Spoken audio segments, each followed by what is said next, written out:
Rakyat sudah begitu banyak melihat sepak terjang keluarga mereka dan sudah bisa melihat lebih jernih. Minta maaf itu atau mengakui kesalahan bukan tradisi politik kita. Ya. Terutama keluarga Mulyono.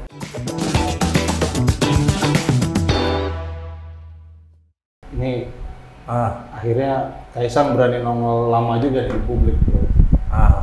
Kemarin katanya belusukan mana? Iya, bagi-bagi susu dan buku. Bagi-bagi susu dan buku biar kelihatan pintar. Kalau susu biar ke Fufu Fafa. Nih, tapi kemarin yang menarik kan yang diobrolin orang itu ketika dia pakai kaos ya, belakangnya tulisan anak Mulyono ya. Putra Mulyono. Dipuji-puji tuh sama kader PSI katanya. Sampai Ulil Absar Abdallah juga cendekiawannya tuh sampai memuji-muji juga katanya ini langkah komunikasi politik yang cerdas. Lalu lu gimana tuh? Jadi sih klasik sebenarnya dari dulu zaman dari 2014, 2019. Dulu kan orang banyak salut ya sama Kaisang, Gibran. Jadi kalau ada yang ngejek-ngejek, yang negatif-negatif tentang dia itu dia pasti kayak gini gitu kan. Di counter dengan ya candaan. Nah semula dulu orang berpikir bahwa itu cool nih, oh iya keren ya anak presiden nggak baperan. Tapi di situasi sekarang rakyat sudah begitu banyak melihat sepak terjang keluarga mereka dan sudah bisa melihat lebih jernih apa yang ada di balik sikap seperti itu. Maka gue lihat justru malah ini jadi kayak semacam konyol sih, bahkan cenderung bodoh gitu karena sepertinya terlalu jauh gitu. Ekspektasi Kaisang dengan memakai baju kayak gitu untuk berharap rakyat tuh bisa berpikir yang sama seperti dulu gitu. Ya. Gitu. Jadi karena udah beda situasinya sekarang. Dulu seolah masalah dianggap enteng gitu ya, menertawakan masalah. Mungkin karena kalau gua ngelihatnya itu tadi yang lu bilang, ada satu titik di mana dia tidak memahami perbedaan antara ejek-ejekan dengan dengan akumulasi kemarahan publik. Kalau dulu kan dia dibilang misalnya gini lah, orang bilang dia masa anak presiden jualan martabak atau apa gitu-gitulah, jualan pisang dan lain sebagainya. Itu kan bukan kemarahan, itu ejekan, bukan kemarahan publik. Tapi ketika orang memutuskan untuk di publik itu mengganti nama Jokowi menjadi Mulyono, itu kan ekses dari kemarahan ya. Nah kemudian itu diledek sama dia, hasilnya ternyata beda gitu loh. Ini kemarahan publik, lu mau bilang iya receh sih gitu. Ya kalau dulu dianggap enteng, kalau sekarang jadi ngentengin. Jadi tone deaf. Nggak paham bahwa ada persis kayak kemarin ketika orang marah dengan kebijakan politik, dengan langkah-langkah politik, terus istrinya si Erina itu pamer dia lagi jalan naik private jet makan roti mahal, sementara orang lagi kesel gitu. Nah itu kan tone deaf. Nggak ngerti konteks, nggak ngerti ada kayak tetangga kita lagi kesulitan, kita ketawa-ketawa. Ya nasib buruk ya, lagi kena nasib buruk ya, syukurlah gua nggak dapet gitu lah. Seolah-olah ngeledek begitu, bro. Ya, tone deaf ini kan lebih cenderung kalau menurut gua ini sebabnya karena memang mereka nggak sampai itu berpikir ke sana. Nggak paham. Gitu. Bukan karena begini loh, ya mungkin dalam pikiran mereka gua nggak maksud tantangin kok, tapi dia nggak ngerti bagaimana bersikap yang seharusnya. Ya. Nah ini korelasinya kuat banget dengan apa yang dikatakan oleh Gibran bahwa nggak ada budaya membaca di keluarga mereka gitu. Artinya kita bisa mengukur sejauh mana mereka bisa dalam tanda kutip ya nalar terhadap satu situasi, menganalisa sebuah situasi, dan menurut gue sih ini perbuatan yang sangat tolol dari seorang anak presiden. Ada seorang profesor yang bilang bahwa menyebut kata Mulyono itu nggak sopan, negatif ya gitu. Lalu tiba-tiba anaknya sendiri mengakui kalau gue anak Mulyono, itu tolol banget gitu. Itu profesor udah bela-belain kayak gitu. Ketika orang pakai panggilan Mulyono buat Pak Jokowi itu kan eskalasi kemarahan publik lagi meningkat. Nah, sebetulnya setelah beberapa minggu kita kelewat ini kan agak turun kan. Ya. Walaupun jejak Mulyono itu nggak bisa hilang, tapi kemarahan publik udah agak turun. Dia menghangatkan kembali. Ya. Kan jadi rame lagi kan. Dia sendiri yang nantangin. Kalau gua sih nanggung ya. Gue yakin kayak gini-gini kayak Kaisang, Gibran itu nggak mungkin bersikap sesuatu yang tidak dikonsultasikan dulu dengan konsultan politiknya. Ini pasti ada konsultan politiknya. Nah itu aneh juga, konsultan politiknya bisa nyuruh dia ngasih move gitu. Tapi menurut gua kalau mau kayak begitu, mau ngeledek nanggung sekalian. harusnya tulisannya kurang tuh. Satu, saya apa tadi anaknya Mulyono ya, sama adiknya Pupu Papa gitu. Kan nanggung kan gitu. Iya. Ya udah, dan sebenarnya gini, kalau orang melihat ya justru kalau dulu orang menganggapnya satu yang keren, cool gitu, sekarang kan orang menganggapnya sebagai satu yang bodoh dan nggak tahu diri. Iya. Nah, jadi kalau menurut gue sebenarnya gini loh, ini akan sampai pada satu titik semuanya akan terakumulasikan. Iya. Nah, indikasi-indikasi bahwa mereka pun dalam tanda kutip berada dalam ketakutan gitu, ini banyak banget gitu. Kayak misalnya tiba-tiba IKN dibilang bahwa ini adalah kehendak rakyat, padahal kita tahu sendiri siapa yang ngotot. Pak Jokowi kemarin. Ya kan? Gitu loh. Nah, yang ngotot siapa? Yang tiba-tiba ini muncul program itu tiba-tiba siapa? Nggak ada di RPJM, nggak ada di mana-mana. Gue inget bro, tahun 2019 tuh ketika kita akhirnya masuk ke era pandemi itu ya. Itu kan pemerintah ngotot pada saat itu bahwa publik kepengennya pemerintah serius ngurusin pandemi. Tapi pemerintah memutuskan, ya gua ngurusin pandemi tapi juga tetap serius ngurusin IKN gitu. Waktu itu ada restrukturisasi anggaran di berbagai departemen. Tapi untuk IKN nggak boleh disentuh-sentuh. Harus tetap jalan full dengan sebagai proyek strategis utama gitulah ya. Nah sekarang itu kan melawan kemauan publik kan. Nah sekarang kok mau diklaim sebagai kehendak rakyat, putusan rakyat. Padahal kita nggak pernah ngadain polling atau apapun, referendum, ditanyain. Gini, kita lihat sendiri ya, ada Walhi sempat nuntut, lalu ada banyak lah elemen masyarakat yang nuntut bahwa IKN ini sama sekali nggak ada partisipasi publiknya. Iya betul. Nggak ada AMDAL pendahuluannya, nggak ada juga audiensi dengan akademisi, nggak ada jajak pendapat sama penduduk masyarakat gitu. Dan ini tiba-tiba dibilang bahwa ini kemauan masyarakat. Ini kan ajaib. Kenapa jadi tiba-tiba begitu? Yang ngotot 17-an di sana 87 miliar kan dia. Yang harus menghabiskan segitu banyaknya di tengah kita kesulitan segala macam bahan sembako. Mulyono kan. Lalu tiba-tiba kok jadi kehendak rakyat. Kalau menurut gua ini ya nggak tahu lah ya, menjelang Oktober ini memang semakin ajaib langkah-langkah. Di satu sisi melihat bahwa ya orang masih boleh bilang bahwa Pak Mulyono ini masih, ya dia bagaimanapun presiden, powerful gitu. Tapi indikasi-indikasi termasuk bagaimana dia belakangan kayak kita ngelihat, gue malah melihat kayak dia istilahnya kayak, aduh gimana lagi nih mau memarketkan IKN gitu loh ya, membuat IKN menarik.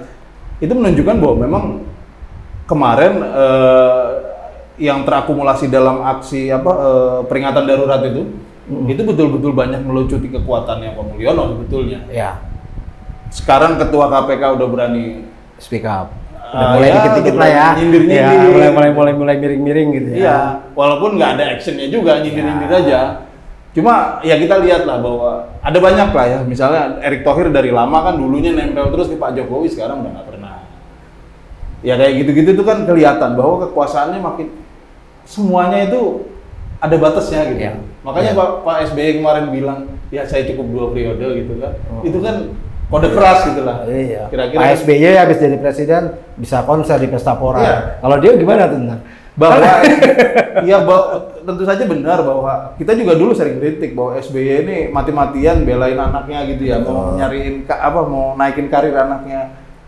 Tapi dia tidak melakukan itu sebagai presiden. Betul. Sebagai mantan presiden, bukan mantan sih, presiden itu tidak ada mantan. Presiden yang sudah tidak menjabat, tapi tidak memakai kekuasaan hukum, tidak memakai kekuasaan politik itulah, tidak memakai kekuasaan dia sebagai presiden gitu.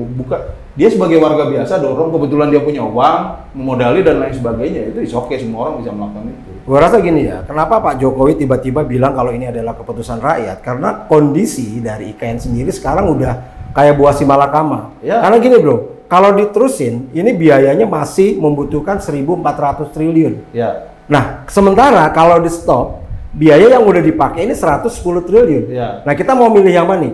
Mau diterusin, apa cukup APBN kita? Ya. Bu Sri Mulyani bilang, kita aja nih defisit 153,7 triliun. Udah ampun-ampunan. Udah ampun-ampunan, how come bisa membiayai 1.400 triliun? Ya. Nah, kalau di stop, nah, bagaimana pertanggungjawaban 110 triliun ini? Dia serba salah. Nah, gitu kan? Nah, makanya ya ibaratnya gini loh, ya dia mau cuci tangan, tapi mungkin dengan cara yang sesmooth mungkin lah Betul, gitu ya. betul. Nah kalau menurut gue sih memang kalau gue ya misalnya, gue akan berpikir bahwa ya udah di stop aja karena gini, ini pertaruhannya banyak. Kita mencari 1.400 triliun ini kan pasti rakyat yang diobok-obokkan, digenjot lah pajaknya segala macam ini, harga-harga pasti akan naik, subsidi dicabut.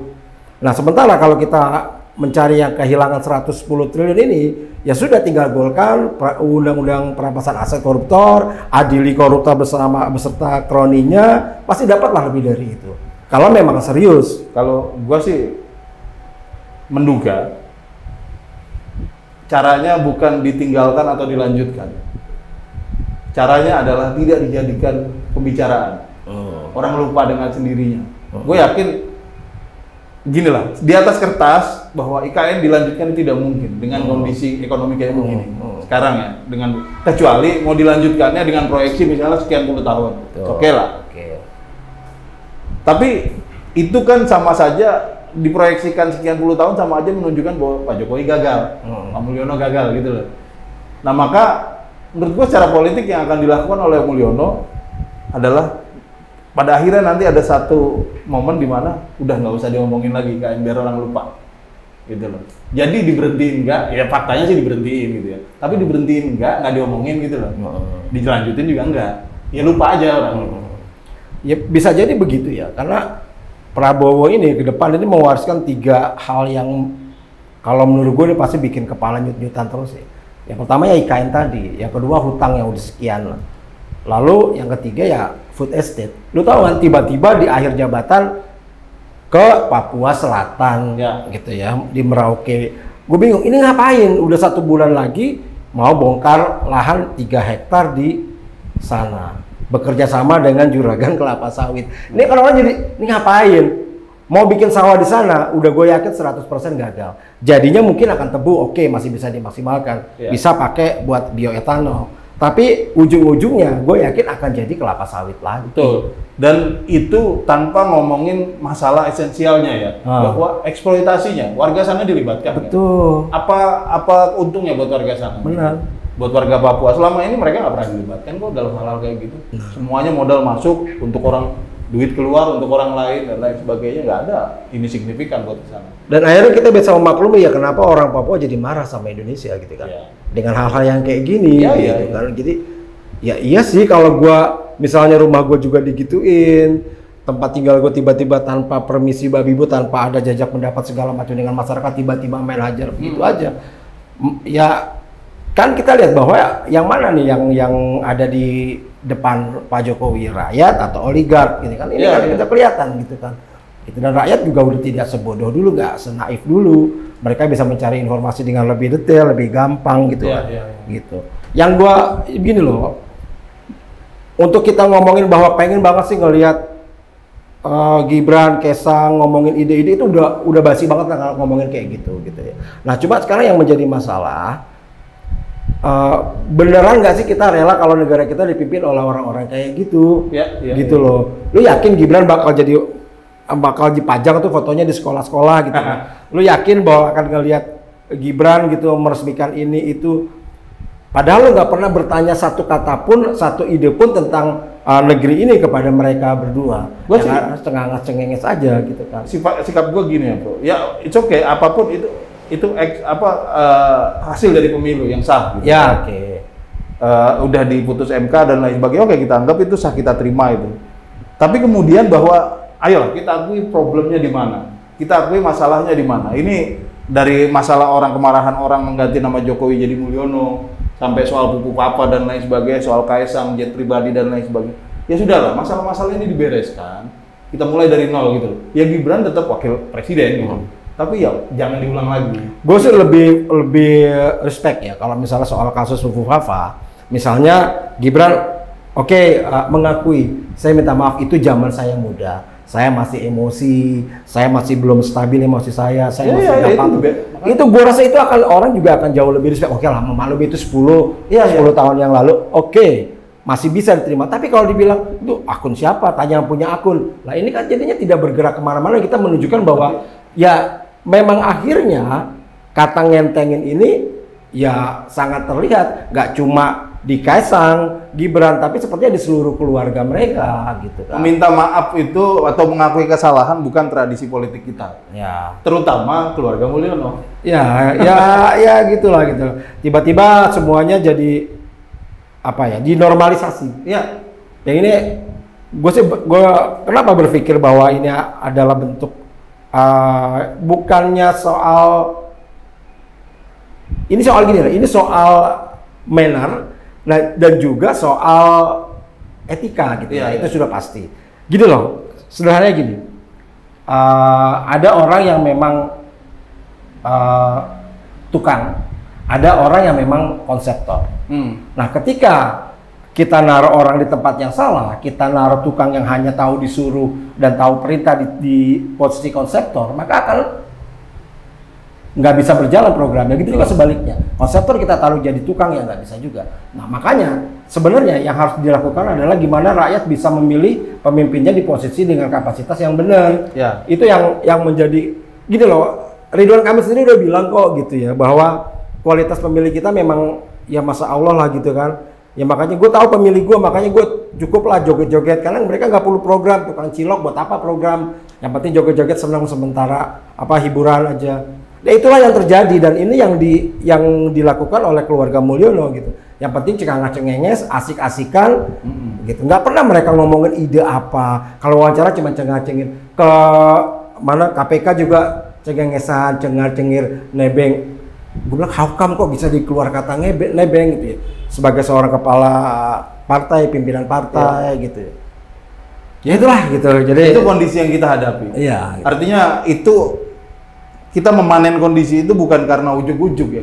Karena ada belakang-belakangnya kondisi pendidikan kita miris. Ya. Korupsi kita miris dan lain sebagainya. Jadi ya banyak hal yang harus kita beresin. Itu oke, nggak apa-apa, kita akui saja masalah itu. Kita akui itu semua bermasalah. Makanya dari itu mulai lagi, oke.